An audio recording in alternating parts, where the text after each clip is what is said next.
But they're really criticizing science because I represent science. If you're vaccinated, you really don't need to worry about getting it in a way that's serious or transmitting it. That is true. That is correct, Chris. It'll either protect you completely against infection, and the chances are very likely that you'll not be able to transmit it to other people.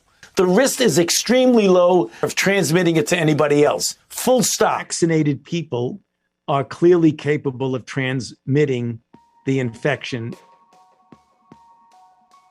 When you're in the middle of an outbreak, wearing a mask might make people feel a little bit better. If people are not wearing masks, then maybe we should be mandating it. I often myself wear 2 masks. And I'm quoting you now, at the population level, masks work at the margins, maybe 10%. To hear that they only work at the margins, maybe 10%, would make a lot of people ask, okay, then why was I wearing a mask? You're really attacking not only Dr. Anthony Fauci, you're attacking science when you say that this is going to go away tomorrow like magic, when you know that there's no chance it's going to just disappear. We hope this just goes away, burns itself out.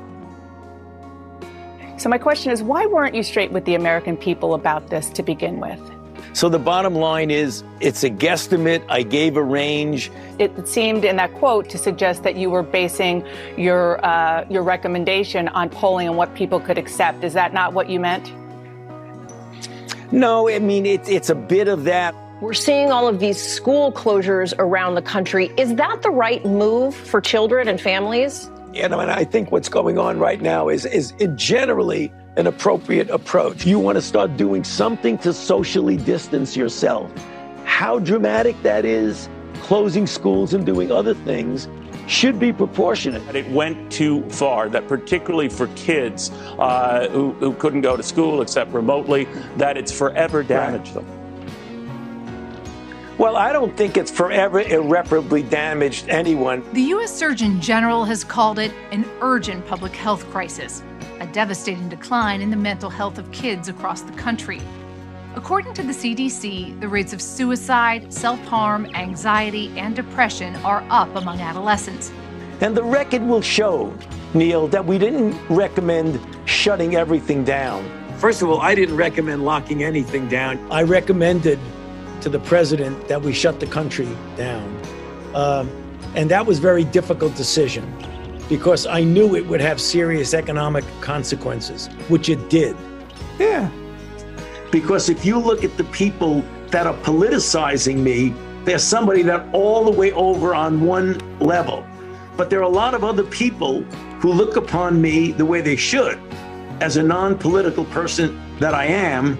They're not doing it because they say they don't want to do it. They're Republicans. They don't like to be told what to do. And we got to break that. But now is the time to do what you're told. Where did this virus come from, do you think, today? Did it come from a lab? Was it man-made? When you have the animal-human interface and you have animals that come out of the wild that are sold at these open, what they call them, wet markets. Place of origin was not within the market itself. No, I don't think you could say that. There's a report today that another intelligence arm of the U.S. government, this is inside our energy department, has joined the FBI in concluding that COVID began with a lab leak in China. That the NIH has not ever and does not now fund gain-of-function research in the Wuhan Institute. We now know that a bat coronavirus was enhanced in a lab. The National Institutes of Health acknowledged that it funded research of a virus that was studied at the Wuhan Institute of Virology.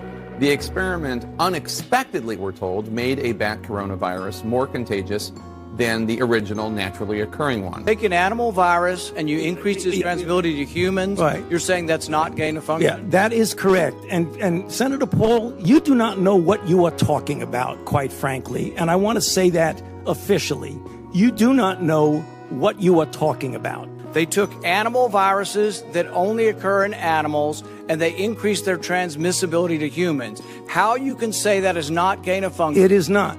What we're talking about now is the gain-of-function research in studies that increase predominantly the transmissibility as well as pathogenesis and alteration of host range of the virus. Nobody's lying here, Senator. It is you.